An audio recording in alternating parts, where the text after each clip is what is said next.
You have probably walked past Tractor Supply without thinking twice about what was inside. That was a mistake.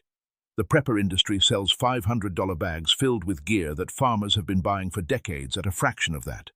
Everything in a $500 bug-out bag, the shelter, the cordage, the fire kit, the tools, the first aid, has a version at Tractor Supply that costs less, lasts longer, and works just as well. And the last item on this list does not replace a piece of gear. It changes the entire strategy. This is not about buying the cheapest version of everything. It is about recognizing that the survival industry did not invent these solutions. Farmers did, and they have been buying them at the farm store for generations. This list covers 12 items. Each one solves a different survival problem. Each one costs a fraction of its tactical equivalent. And the last one changes how every other item functions. Not the gear, the strategy. Number 12. Heavy-duty Polytarp. The shelter section of most $500 bug-out bags comes down to one item, a Mylar emergency bivvy. Small, light, folds to the size of a protein bar. Sounds ideal until you try to sleep under one in sustained rain. It crinkles with every movement. It traps moisture against the body. The first branch that catches an edge usually finds a tear.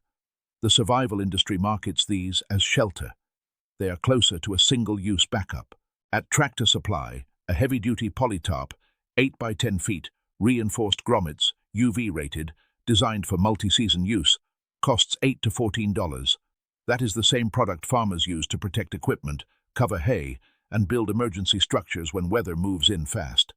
It rigs to 2 trees in minutes. It sheds sustained rain.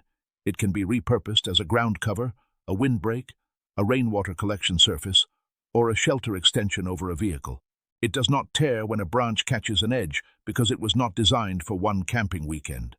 It was designed for daily farm use. The emergency bivvy in a $500 bag offers technically not dead in bad conditions. The TSC tarp offers actually dry. There is a real difference between those outcomes when the night is long. Buy one. Roll it. This is the foundation before everything else matters. Number 11. Leather work gloves.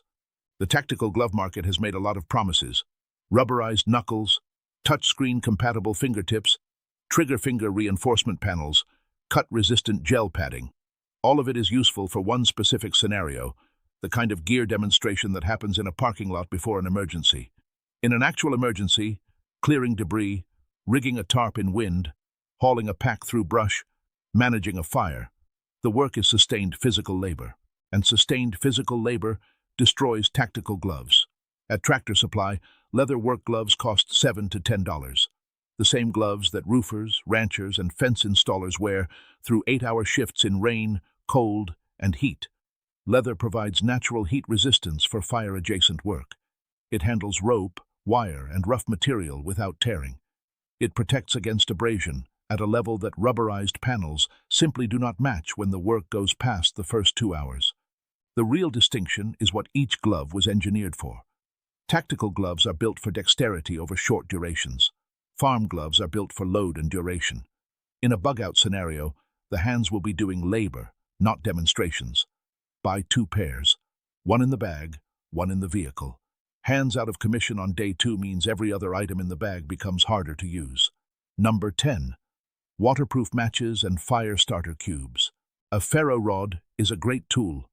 After 50 practice strikes in controlled conditions with dry hands and prepared tinder, in cold rain with shaking hands, trying to light damp material on the first attempt in a real emergency, that is a different situation entirely. Most people discover the gap between practice and performance exactly when conditions are at their worst. The fire kit in most $500 bags includes a magnesium striker, a ferro rod, a tinder packet, and a tube of waterproof matches. Retail cost at a camping store, $20 to $35. At Tractor Supply, a box of waterproof matches and a pack of fire-starting cubes combined costs $4 to $6. The cubes are used by farmers to start stubborn brush piles and field burns in wet conditions. They are engineered to ignite and hold flame when everything around them is damp. That is not a camping feature. That is a farm requirement. The weakness in the tactical fire kit is not quality. It is the assumption that the user has practiced. Most have not. Waterproof matches plus farm fire cubes require 0 practice and 0 favorable conditions. That is the correct tool for a first attempt emergency situation, under $7, on the shelf year-round. And the next item is where the price gap becomes almost embarrassing. Number 9. Poly-baling twine. Every bug-out bag checklist includes paracord, usually 50 to 100 feet of mil-spec 550 cord, sold in a coil for $12 to $20.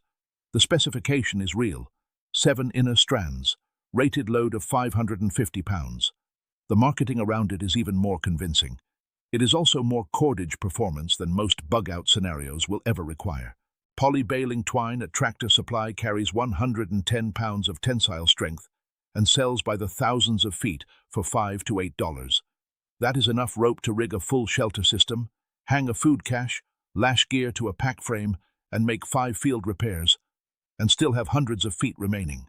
The argument for paracord usually comes down to the inner strands. Strip the sheath and the individual threads work for fine tasks like fishing line or suture backing. That is a real advantage. But for 90% of what a bug-out bag actually needs cordage for, shelter rigging, lashing, hanging, looping, baling twine at pennies per foot does the same job without running out. The paracord coil in a standard BOB will run out. The baling twine ball will not. Buy a ball and store it in the bag. Having too much cordage in an emergency is never the problem. Running short of the right rope at the wrong moment is, and if the next item is overlooked, all that rigging will get soaked. Number 8. PVC work rain poncho. The emergency rain poncho in most pre-built bug-out bags is a pressed plastic sheet. Single-use by design, packs to the size of a deck of cards. Costs $12 to $20 per replacement. The first strong wind gust usually finds a seam. A full day of sustained rain usually finds the rest. The survival industry sells these as weather protection. They are closer to weather acknowledgement. Tractor Supply carries PVC work rain ponchos designed for field labor. The same ponchos livestock workers, fence installers, and outdoor crews wear through full-day rain shifts, regardless of the weather forecast. They cost $6 to $9. They do not fail at the seam in wind because they were not built for one afternoon of casual hiking. They were built for jobs that happen in any weather. The practical advantage goes further than durability. A heavy PVC poncho staked from the corner of the main top extends shelter coverage at no additional weight in the bag. Laid flat in dry conditions, it collects rainwater. In an environment where water access is uncertain, a waterproof surface that is already in the bag becomes a hydration asset. The single-use plastic poncho does one job once. The PVC version does 3 for as long as the bag holds together. 1 per person. It rolls smaller than most people expect. That covers the rain. The next item covers the dark, and why the lumen number on a tactical flashlight is not the metric that actually matters. Number 7. Farm work headlamp. The tactical flashlight market sells lumens, 500, 1,000, strobe modes, SOS patterns, magnetic tail caps, strike bezels. The output numbers are real, so is the battery drain. 1,000 lumen light running at full output will exhaust batteries in 2 to 3 hours. A farm work headlamp from Tractor Supply costs $8 to $14. It runs at 200 lumens on standard AA batteries. At that output, it runs for 50 to 80 hours, because it was designed for the farmer who needs reliable light through a 3 a.m. calving, not for a Tuesday gear review. The light that is still on at day 4 is more useful than the light that was impressive at hour 1. There is also a battery format point that most tactical gear reviews skip. The farm headlamp runs on AA batteries, the most available, most replaceable battery format in North America. The tactical version often runs on a proprietary rechargeable cell. When power is out and a gas station, a dollar store, or a neighbor's kitchen drawer is the available resupply option, the proprietary cell is useless. The AA battery is everywhere. 200 lumens for 70 hours or 1,000 lumens for 2 hours, and then darkness. In a multi-day situation without reliable power, that choice is obvious. Headlamp and a 4-pack of AA batteries for under $16. It will still be running when the tactical option goes dark. Number 6. Fence pliers. The multi-tool is one of the defining items in modern bug-out bag culture. Leatherman, Gerber, Victorinox, 17 functions in a folded package. Cost, $50 to $80 for a quality version. In practice, the pliers, the wire cutter, and the blade see regular use. The saw, the file, and the can opener see occasional use. The rest of the functions mostly justify the price. Fence pliers at Tractor Supply cost $12 to $18. Chrome vanadium steel construction, a hammer face built into the head, a wire cutter rated for farm-grade fencing loads, a staple puller that doubles as a basic pry tool, a wire splicer and stretcher. Certain models carry a lifetime warranty. The hammer face changes the conversation. It makes the fence pliers a structural tool, driving stakes, seating fittings, flattening bent hardware. A multi-tool's small hammer face, when it exists at all, cannot do sustained structural work without damaging the pivot. The fence pliers wire cutter handles gauges that would damage a multi-tool's cutting edge. For everything that requires actual force, cutting under load, hammering, bending, prying, splicing, the fence pliers outperform. The multi-tool wins on fine work dexterity. The small scissors, the file, the bottle opener are genuinely useful. Carry both if the budget allows. If it is one or the other for the first $35, the fence pliers cover the survival critical list. The next item is where the TSC aisle stops looking like hardware and starts looking like something most preppers have never considered. Number 5. Vetrap Cohesive Bandage. Walk into any pharmacy. The self-adhering cohesive bandage in the first aid section, 4 inches wide, 5 yards long, costs $6 to $9 per roll. That is the item that handles cuts, sprains, blisters, and pressure wounds in any physical situation. It is the most used item in almost any field first aid kit. Walk into the animal care aisle at Tractor Supply. Vetrap is a 4-inch, 5-yard cohesive self-adhering bandage, made in the United States. Same material construction, same application method, same wound protection function, same self-adhesion that sticks to itself but not to skin. It costs $3 to $5 per roll, lower in multi-packs. The bandage does not consult the label before providing compression support on a sprained ankle. A cut does not verify which aisle the wrap came from before accepting coverage. The $2 to $4 difference per roll sounds minor until a multi-day physical emergency burns through 3 or 4 rolls, which it will. At pharmacy pricing, that is $30 of bandage for one event. At TSC pricing, it is $12 to $15 for the same supply. Vetrap also works as tool handle grip wrap, cold weather insulation for exposed fingers, a boot blister preventive layer applied before the blister forms, and minor gear repair tape in a pinch. Buy a 6-pack. Split it between the bag and the home kit. The total cost equals 2 pharmacy rolls. Number 4. Horse stable blanket. The sleeping system question in a bug-out bag is almost always answered with an emergency bivvy. Light, compact, rated to reflect 90% of body heat. The ratings are technically accurate and measured in still, dry, controlled laboratory conditions. An actual night in an emergency outdoor scenario involves wind, ground cold that no foil surface insulates against, moisture condensation building inside the bivvy from body heat, and the involuntary wakefulness that comes from a surface that crinkles loudly with every breath. The bivvy keeps a person not hypothermic. That is its job. It is not designed to provide rest. TSC carries stable blankets designed for horses. 600 denier waterproof outer shell over a thick fleece or fiber inner lining. Engineered to keep a 1,200-pound animal warm through a January night in a drafty barn on a wet dirt floor. Price range, $25 to $50 depending on model and size. That is the same price as many emergency bivvies. The stable blanket is bulkier. That is the honest trade-off. What it provides in exchange is actual warmth, actual weather resistance, actual durability, and actual sleep. A person who sleeps 6 hours makes better decisions than a person who survived the night but has not rested. The blanket also doubles as a ground insulator, a tarp liner for additional cold weather protection, and a pack rain cover. The emergency bivvy does one thing, the stable blanket does 4. Number 3. Nitrile examination gloves. The first aid kit in a $500 bug-out bag typically includes 5 to 10 pairs of nitrile gloves. At a camping or prepper supply store, a 10-pair pack costs $8 to $12.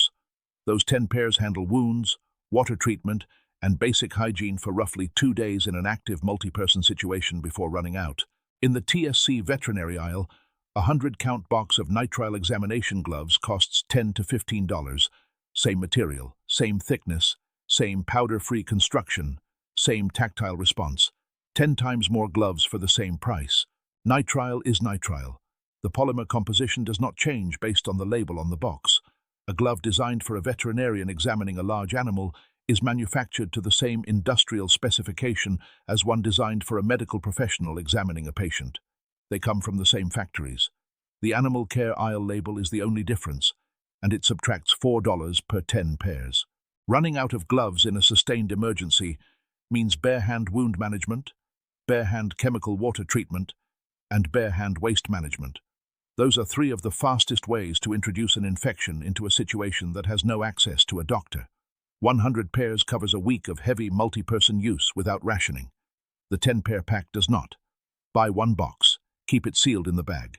Rotate it into household use before the expiration date. Number 2, Livestock Oral Electrolyte Powder. Every $500 bug-out bag community conversation eventually gets to water filtration. LifeStraw, Sawyer, ceramic filtration systems, the ability to drink from any available source. That conversation is important and well covered. Almost nobody in that community discusses what happens to the body after 2 days of sustained physical exertion, stress, reduced food intake, and heat when the electrolyte balance collapses. Clean water is not the same thing as replaced electrolytes. After 2 days of carrying weight, managing an emergency, sweating through physical work, and eating less than normal, a person can be fully hydrated and still experience leg cramps, cognitive fog, nausea, and a level of physical impairment that mimics mild heat injury. That is not a lack of water. That is sodium, potassium, and chloride depletion. The LifeStraw does not fix it. Livestock Oral Electrolyte Powder at Tractor Supply is designed to rehydrate calves after illness, difficult births, and heat stress. The formula contains sodium, potassium, chloride, and dextrose, the same 4-component mineral profile in human oral rehydration solutions. Mammalian electrolyte physiology does not differ dramatically between species at the cellular level. An $8 package at TSC makes dozens of servings. The human-branded emergency electrolyte tabs at a prepper store cost $25 to $30 for a fraction of that supply. This is the gap the $500 bag market consistently leaves open. The filter is in the bag. The electrolytes are not. Number 1, the non-tactical pack. Every item in this list is cheaper, more durable, or more functional at Tractor Supply than in a $500 pre-built bag. But there is a mistake that none of that gear can correct, and it is made before the first item goes in.